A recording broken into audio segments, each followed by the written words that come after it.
Welcome to our August 2024 construction update for the Tamar Estuary River Health Action Plan. Since our last update, there has been great progress on our projects that will improve the health of the kanamaluka Tamar Estuary.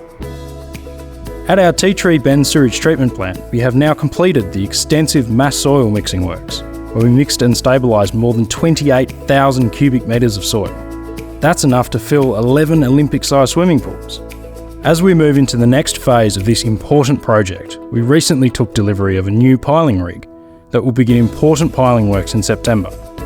These piling works will form the solid foundation for the future new 10 megalitre covered storage tank we're constructing, as part of the Tea Tree Bend covered storage project.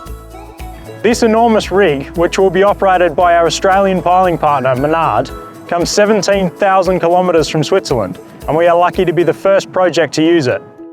During September 2024, the rig will begin installing nearly 120 piles, which are long columns made of concrete, almost 20 metres deep into the ground, to provide stability and strength for the new storage tank.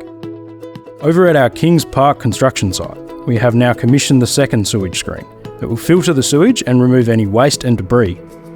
The electrical switchboards for the new Margaret Street pump station are now fully commissioned, ensuring the pump station is ready to support the new pipeline and emergency storage tank.